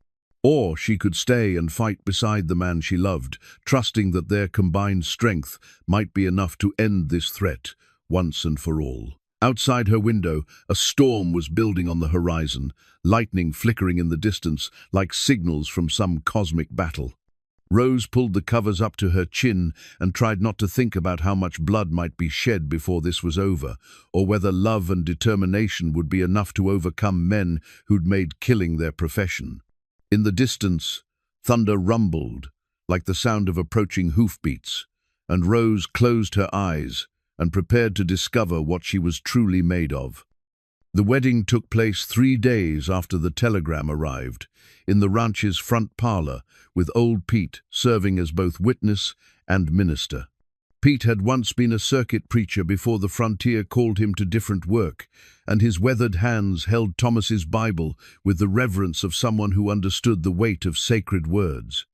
Rose wore her best dress, the blue one she'd saved from her previous life, though it hung loose on her frame after months of hard living. Cutter had put on his only suit, black wool that made his shoulders look even broader and his pale eyes more intense.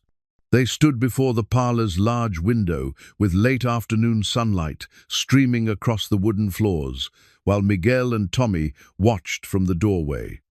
"Dearly beloved," Pete began, his voice carrying the authority of someone who'd performed this ceremony dozens of times in frontier towns and ranch houses. "We are gathered here in the sight of God to join this man and this woman in holy matrimony." The words were familiar, the same ones Rose had heard when she married Thomas 6 years earlier. But everything else was different, the man beside her, the circumstances that had brought them together, the danger that waited somewhere beyond the horizon. This wasn't a marriage born of courtship and gentle affection.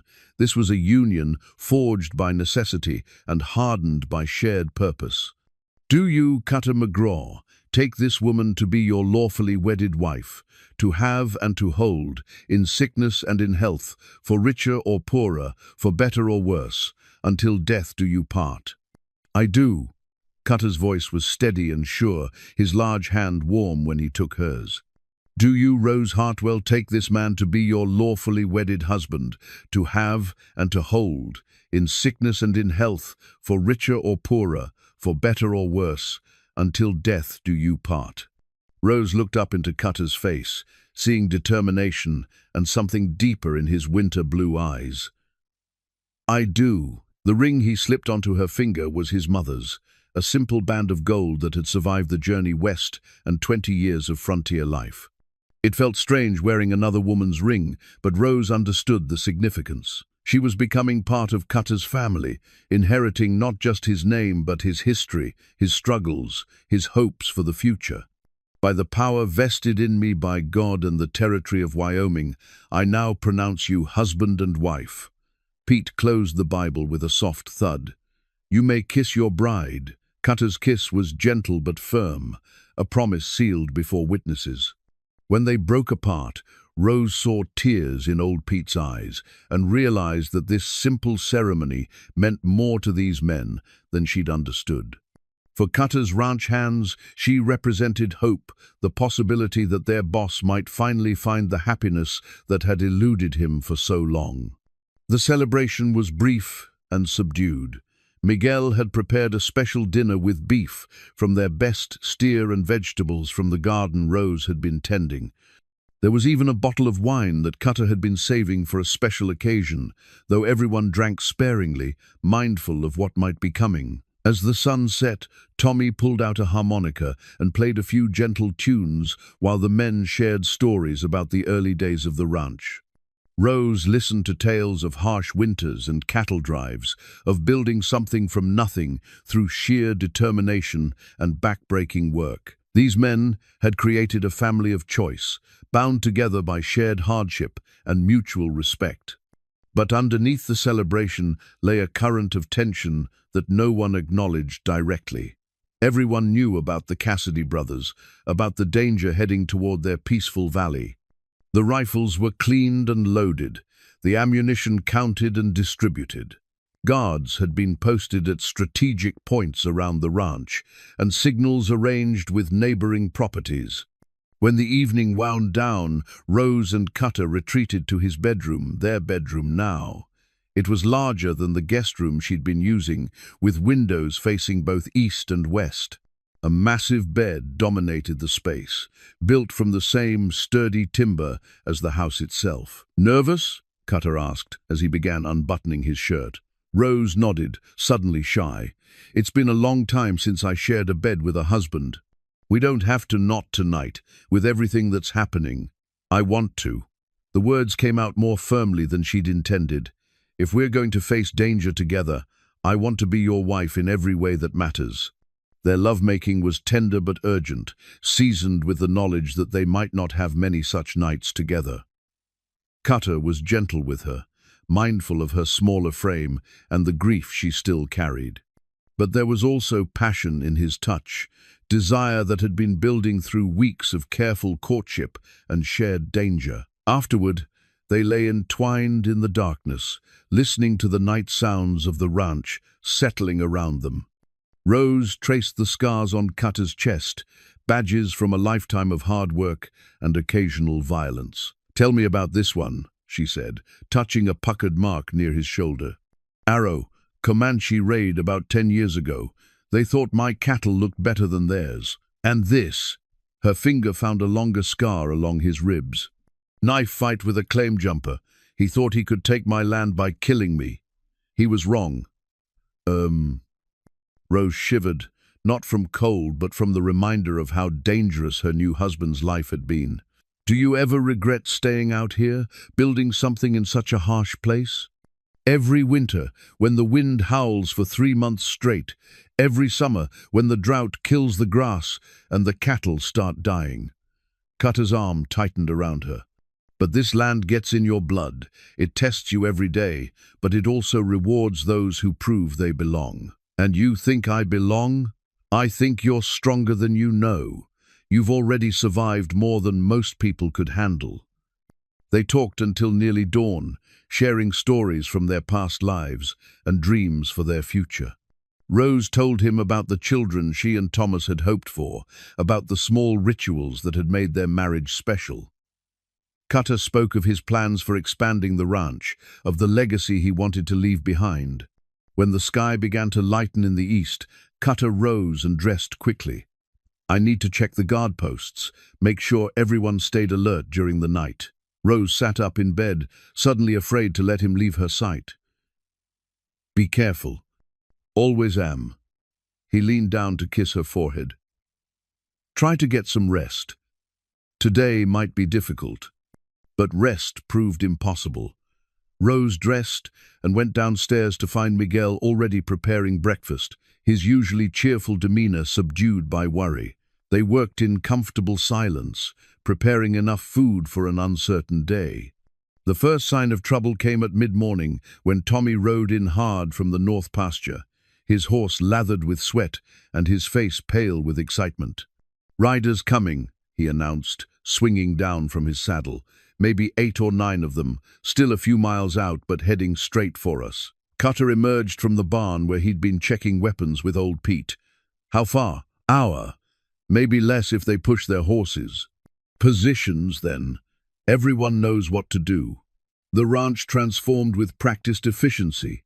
The hands took up positions in the barn, the bunkhouse, and behind carefully placed barriers around the yard. Rifle barrels glinted from windows and doorways, and Rose realized this wasn't the first time they'd prepared to defend their home. Cutter handed her a rifle and walked her through the house, pointing out the best positions for defensive fire. "Stay away from the windows, unless you're shooting. If they get inside, retreat to the back bedroom and barricade the door." "What about you?" "I'll be wherever the fighting is thickest. That's my job."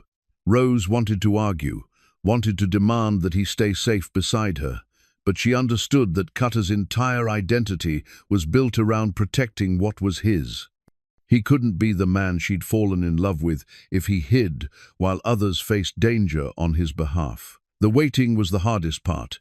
Rose positioned herself at a window in the parlor where she could see the approach to the house while remaining mostly hidden behind heavy curtains. Her hands shook as she checked the rifle's load for the 3rd time, and she tried to remember everything Cutter had taught her about aiming and breathing. When the riders finally appeared, they looked exactly like what they were, killers who'd spent years perfecting their craft.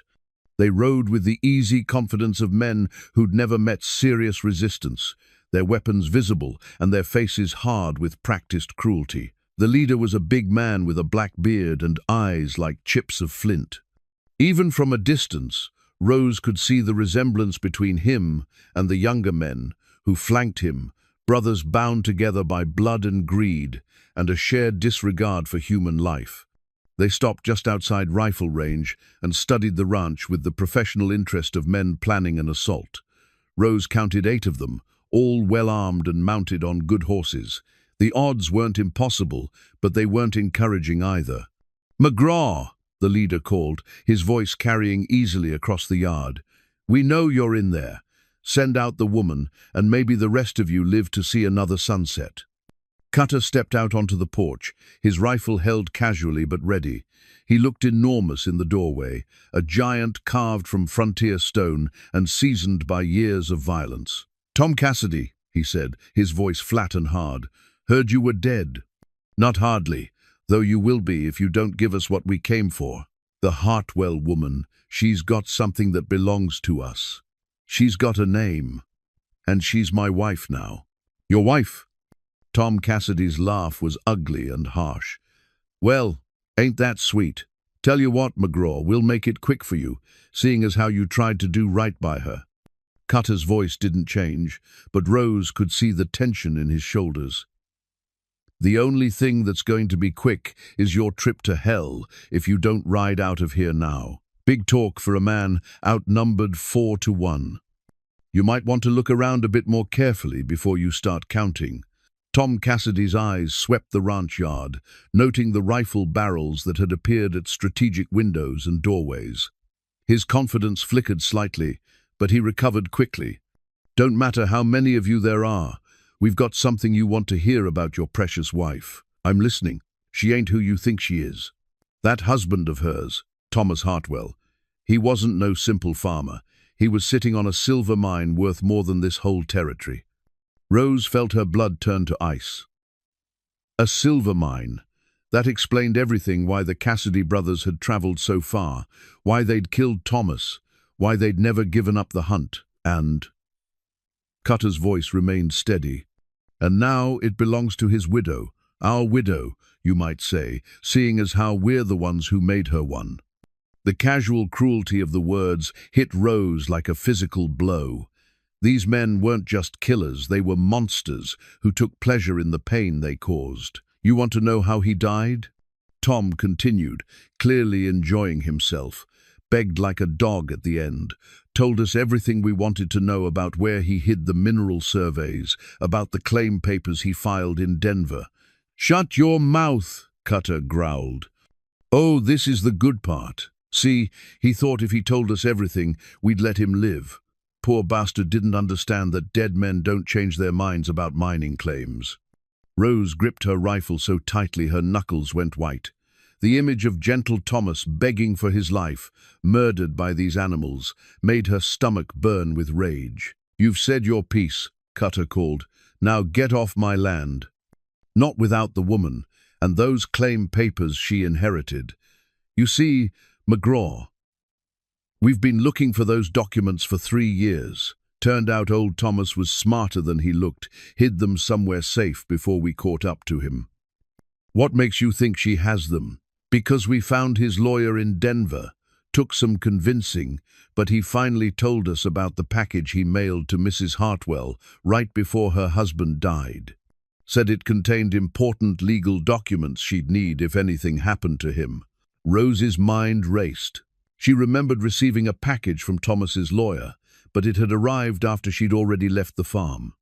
She'd assumed it was just paperwork related to settling his estate and had never bothered to retrieve it from the post office.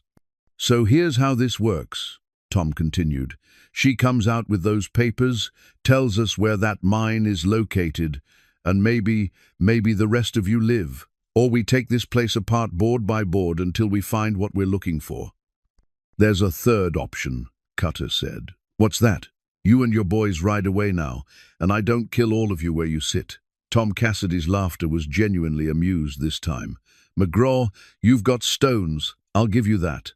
But you're about to learn why folks from here to Mexico know better than to cross the Cassidy brothers." He raised his hand in a signal, and his men began to spread out, moving to surround the ranch buildings. The attack was about to begin. Cutter backed toward the door, keeping his rifle trained on Tom. "Last chance, Cassidy. Ride away now. See you in hell, McGraw." The first shot came from one of the younger Cassidy brothers, a rifle crack that splintered wood from the porch post near Cutter's head. He dove through the doorway as answering fire erupted from the ranch buildings, the sharp reports echoing across the valley like thunder. Rose found herself at the parlor window, sighting down her rifle at a man who was using a water trough for cover. Her hands were steady now, her mind crystal clear with purpose. These men had murdered her husband, had destroyed her first life, and now threatened her second. When the man raised his head to take aim at the barn, Rose squeezed the trigger. The rifle bucked against her shoulder, and through the smoke she saw the man spin and fall. She'd drawn first blood, and the satisfaction that flooded through her was dark and fierce. "Good shot," Cutter called from the kitchen where he was firing through a window. "Keep them pinned down." The battle had begun in earnest now, with gunfire crackling from multiple positions around the ranch yard. Rose could see muzzle flashes from the barn, where old Pete and Miguel were making their stand, and from the bunkhouse where Tommy had taken position. But the Cassidy brothers were experienced fighters, and they adapted quickly to the ranch's defenses. They used their horses for mobile cover, moving from position to position and keeping the defenders guessing about where the next attack would come from. A bullet shattered the window next to Rose, showering her with glass. She ducked below the sill and crawled to a different position, her heart hammering with fear and adrenaline. This was the moment that would determine whether she and Cutter built a life together or died together in the house they'd hoped to call home. Outside, the gunfire continued, punctuated by shouts and the screaming of wounded horses. Rose checked her ammunition and prepared for a fight that would test everything she'd learned about survival, about love, and about what a person would do to protect the life they'd chosen to build. The gunfire had been going on for 20 minutes when Rose realized they were losing. Despite their defensive positions and superior knowledge of the terrain, the Cassidy brothers were slowly gaining ground. They fought with the ruthless efficiency of men who'd perfected their craft through years of violence, using covering fire and coordinated movements to advance on the ranch buildings. Rose had fired her rifle 12 times, scoring at least 3 hits on the attackers. But for every man they wounded, the Cassidys seemed to have another ready to take his place. Worse, their ammunition was running low, while the brothers appeared to have brought enough supplies for a sustained assault. A cry of pain from the barn made her heart clench. Through the smoke and confusion, she could see old Pete slumped against the barn wall, crimson spreading across his shirt. Miguel was still firing from the hayloft, but he was alone now, trying to cover 2 positions at once. "Cutter," she called. "Pete's hit." "I see him." Cutter's voice was grim. "Can you cover the kitchen window while I get to the barn?" "Yes, but—" "No arguments. Pete's been like a father to me. I'm not leaving him to die alone." Rose moved to the kitchen window and began laying down covering fire as Cutter sprinted across the yard toward the barn. Bullets whined past him, kicking up dirt at his feet, but his size and speed carried him to safety behind the barn's thick walls. That's when she saw Tom Cassidy moving toward the house's rear entrance, using the chaos of the firefight to mask his approach. He'd left his horse behind and was advancing on foot, a pistol in each hand and murder in his eyes. Rose abandoned her position at the kitchen window and ran toward the back of the house, clutching Thomas's rifle. Her husband's weapon felt right in her hands, as if his spirit was guiding her aim. These men had taken him from her, had destroyed the gentle life they'd built together. Now they wanted to take Cutter too, to steal her second chance at happiness. She reached the back door just as Tom Cassidy's shadow fell across the threshold. He was bigger up close than she'd expected, with hands like ham hocks and scars that spoke of a lifetime of violence. When he saw her blocking his path, his lips pulled back in a predatory grin. "Well, well, Mrs. Rose Hartwell McGraw, saved me the trouble of hunting you down." "My name is Rose McGraw," she said, raising the rifle, "and you killed my first husband. Guilty as charged. Nice to finally meet the woman who's caused us so much trouble. The trouble's just beginning." Tom's grin widened. You really think you can stop me with that old rifle? Little thing like you? I guess we'll find out. He moved faster than she'd expected for such a large man, lunging forward while bringing up one of his pistols. But Rose had been expecting treachery, had learned not to trust the word of killers. She squeezed the trigger just as he fired, and for a moment the world dissolved into smoke and thunder. When her vision cleared, Tom Cassidy was on his knees in the doorway, blood spreading across his chest. His pistol lay on the floor where it had fallen, and his face showed genuine surprise that this slip of a woman had gotten the better of him. "You shot me," he wheezed. "Yes, I did. But you're just a farmer's wife." "I was a farmer's wife. Now I'm a rancher's wife, and we protect what's ours." Tom tried to raise his second pistol, but his strength was fading fast. Rose stepped forward and kicked the weapon away, then stood over the man who'd murdered Thomas and threatened everything she'd fought to rebuild. "Any last words?" she asked. "Go to hell. You first." The second shot ended Tom Cassidy's reign of terror permanently. Rose stood in the doorway, smoke still rising from her rifle barrel, and felt a grim satisfaction settle over her. Justice for Thomas, delivered by his own weapon in the hands of the woman who'd loved him. But the fight wasn't over yet. Through the windows, she could see that the remaining Cassidy brothers had realized their leader was down. Instead of retreating, they seemed to have gone mad with rage, pressing their attack with suicidal fury. One of them had made it to the porch and was trying to break down the front door with an axe. Rose could hear the wood splintering under his assault, each blow bringing him closer to breaching their defenses. She ran toward the sound, checking her rifle's load as she moved. Only 2 bullets left, and at least 4 attackers still alive. The mathematics of survival were becoming increasingly unfavorable. The front door exploded inward just as she reached the parlor. A lean man with Tom Cassidy's eyes, and twice his viciousness burst through the opening, a sawed-off shotgun in his hands and madness in his face. "Where is she?" he screamed. "Where's the bitch who killed my brother?" Rose stepped into view, raising her rifle. "Right here." The lean man swung his shotgun toward her, but the weapon's short barrel made it clumsy at close range. Rose's rifle cracked, and the man staggered but didn't fall. Her shot had taken him in the shoulder, spinning him around but not stopping his charge. He came at her like a wild animal, using his shotgun as a club. Rose dodged the first swing, but the second caught her across the ribs and sent her crashing into the parlor wall. The rifle flew from her hands, clattering across the floor and coming to rest near the fireplace. The lean man raised his makeshift club for a killing blow, his face twisted with hatred and pain. Rose rolled aside just as the shotgun stock smashed into the wall where her head had been, sending splinters flying. She scrambled toward the rifle, but her attacker was between her and the weapon. All she had left was the small Derringer Cutter had given her, hidden in the pocket of her dress. Such a tiny gun against such a large and violent man, it seemed impossible that it could save her life. But sometimes impossible was all you had to work with.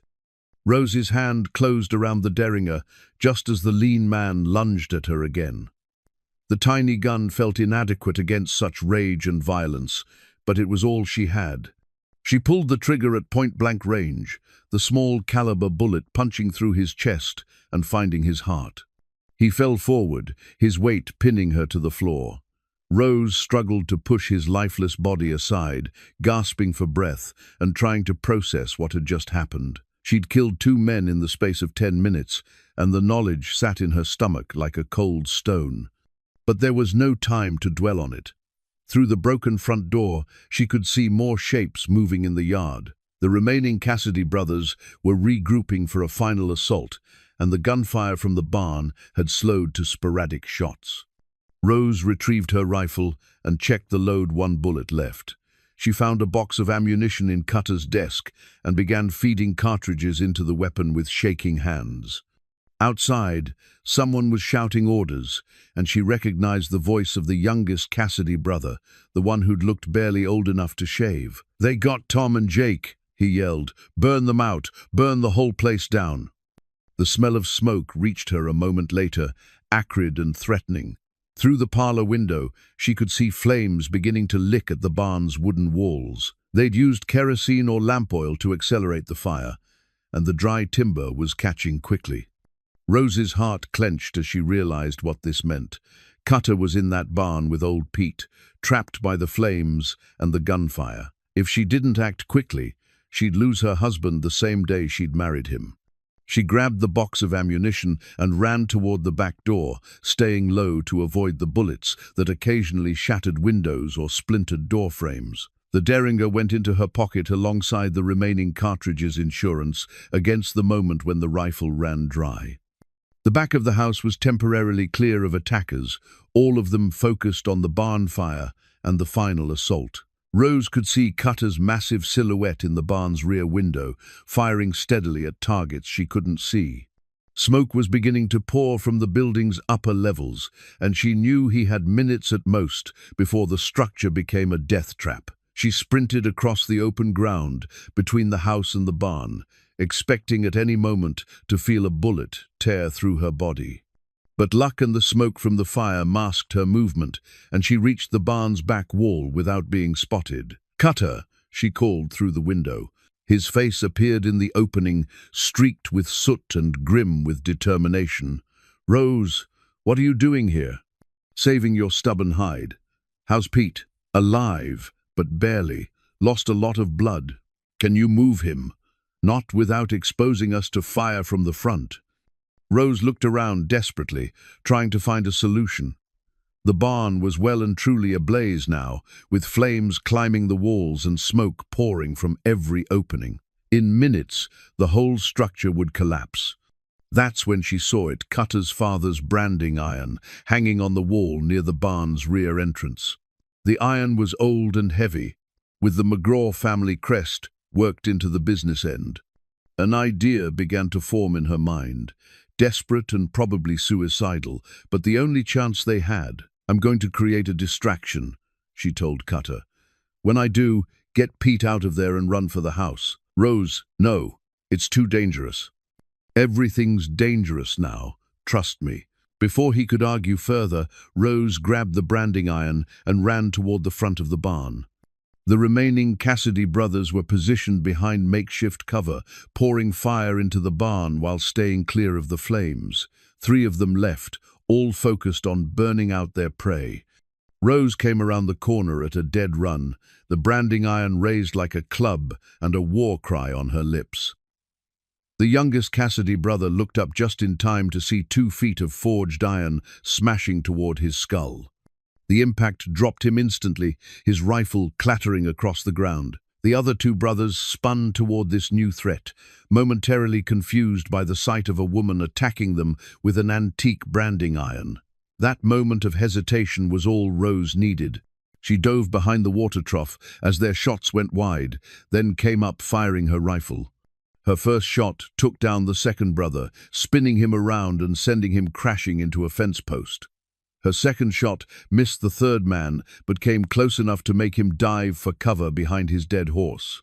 The rifle was empty now, but Rose's diversion had worked. She could see Cutter emerging from the barn's rear exit, carrying old Pete across his shoulders like a sack of grain. The old foreman was unconscious but breathing, and Cutter moved with surprising speed despite his burden. The last Cassidy brother realized what was happening and swung his rifle toward Cutter's retreating form. Rose didn't hesitate. She pulled the Derringer from her pocket and put her last bullet through the side of his head. The sudden silence that followed was almost deafening. No more gunfire, no more shouting, just the crackle of flames consuming the barn and the distant lowing of cattle disturbed by the violence. Rose stood in the smoky yard, surveying the carnage they'd wrought. 7 men lay dead, their reign of terror ended by bullets and determination and the refusal to let evil triumph over love. Cutter appeared at her side, having deposited Pete safely in the house. His face was black with soot and his clothes were singed, but his pale eyes held a mixture of pride and amazement as he looked at his new wife. "Remind me never to get on your bad side," he said. "Too late for that. You already got me to marry you. Despite everything, the death, the destruction, The barn still burning behind them, Cutter laughed. It was a sound of pure relief and joy, the laughter of a man who'd stared death in the face and lived to tell about it. Rose found herself laughing too, giddy with survival and the knowledge that they'd won. The Cassidy brothers were finished, their threat ended forever. She and Cutter were alive, married, and free to build the future they'd dreamed of. The war was over. Now came the harder task of learning to live in peace. 6 months later, Rose stood on the porch of the rebuilt ranch house, watching the sun set over land that had become truly theirs. Her hand rested on the gentle swell of her belly, where new life grew strong and sure. The baby would arrive in winter, a child born of love and determination rather than desperation and ultimatum. The ranch had thrived under their joint management in ways neither of them had dared hope. The mineral rights that Thomas had unknowingly inherited turned out to be worth even more than the Cassidy brothers had suspected, a silver vein that ran deep beneath their eastern pasture. Rose had negotiated a lease agreement with a Denver mining company that provided steady income while allowing them to maintain control of their land. But more than financial success, they'd built something neither had possessed alone, a true partnership. Cutter's strength and knowledge of ranching, combined with Rose's business acumen and fresh perspective, had transformed the struggling operation into one of the most prosperous spreads in the territory. Old Pete had recovered from his wounds, though he moved more slowly now and relied on a walking stick carved from oak. He'd taken over the training of the new ranch hands they'd hired, passing on decades of hard-won knowledge to young men eager to learn the craft of working cattle in harsh country. Miguel had been promoted to foreman, a position he'd earned through loyalty and competence during the fight with the Cassidys. He'd also gotten married, bringing his bride from town to live in the small house they'd built near the main ranch. The sound of children's laughter now echoed across the yard where gunfire had once crackled. Tommy had stayed on as well, growing from a gangly teenager into a capable ranch hand under Pete's patient guidance. He'd taken to calling Rose Mrs. McGraw with a respect that warmed her heart, and she'd begun teaching him to read in the evenings using the same Bible that had served for Cutter's lessons. The new barn was larger than the old one, and built with stone foundations that would resist both fire and the other hazards of frontier life. Above the massive doors, Cutter had mounted a new sign bearing the McGraw name, and the year of their marriage, a monument to survival and renewal. But the most significant change was the one Rose carried within her. The child growing beneath her heart represented hope made flesh, proof that love could triumph over loss, and that new beginnings were always possible for those brave enough to reach for them. As the sky turned pink and gold above the western mountains, Cutter emerged from the barn where he'd been checking on a mare about to foal. His clothes were dusty from the day's work, but his step was lighter than it had been when she'd first collapsed at his gate 7 months earlier. "How are you feeling?" he asked, joining her on the porch and slipping his arm around her waist. "Heavy," Rose admitted, "but good. Better than I ever thought I'd feel again. Any regrets about staying, about choosing this life?" Rose leaned into his solid warmth, drawing comfort from his presence. "Only one." Cutter tensed slightly. "What's that?" "I regret that it took so much tragedy to bring us together. I wish Thomas could have lived to see me happy again. I wish Miranda could have found the peace she was searching for. They'd be glad for us, I think. Both of them would want us to be happy." "I know. It's just sometimes I wonder what would have happened if none of the bad things had occurred. Would we have found each other anyway?" Cutter considered this, his pale eyes thoughtful. "Maybe. Or maybe we needed to lose everything before we could appreciate what we were building together." A letter had arrived that morning from Rose's sister Helen, full of news from back east and questions about life on the frontier. Helen had enclosed a photograph of herself with her own children, a reminder of the family Rose had left behind when she'd walked away from her old life. But looking at that photograph had only reinforced how much she'd gained rather than lost. The woman in Helen's picture looked comfortable and well-fed, surrounded by the civilized amenities of town life. But there was also something missing from her eyes, the spark of someone who tested themselves against real challenges and emerged stronger. Rose had written back that afternoon, sharing news of her pregnancy and inviting Helen to visit when the baby arrived. She described the ranch, the work they were doing, the community they were building. But she'd known, even as she wrote, that Helen wouldn't understand what drew people to such a harsh and demanding life. How could you explain to someone who'd never faced real hardship that there was beauty in the struggle? How could you make them understand that comfort and safety, while precious, weren't the only things worth pursuing? "I want to show our child the place where we first met," Rose said, watching a hawk circle high above the pasture. "The pig pen, where I learned what I was made of." Cutter chuckled. "That's a hell of a family story. Son, let me tell you about the time your mother chose to sleep with pigs rather than marry me. And let me tell you about the time your father gave a starving woman an impossible choice and was surprised when she found a third option." "What third option?" "Creating something better than either of the choices you offered. Building a partnership instead of accepting servitude or dominance." They stood together in comfortable silence as the first stars appeared in the darkening sky. Tomorrow would bring new challenges, cattle to tend, accounts to balance, the endless work of maintaining their place in an unforgiving land. But tonight was for gratitude and quiet joy, for celebrating how far they'd traveled from that first desperate encounter. Rose felt the baby stir within her, a gentle reminder of the future taking shape beneath her heart. This child would grow up knowing safety and love, would inherit not just land and cattle, but the story of how their parents had found each other in the darkness and chosen to build something lasting. In the distance, a coyote called to its mate, the wild sound echoing across miles of open country. But instead of loneliness, Rose heard promise in that cry, the voice of the frontier, welcoming new life and new possibilities. She touched the new branding iron that hung beside the door, its surface bearing both the McGraw crest and her own maiden name intertwined.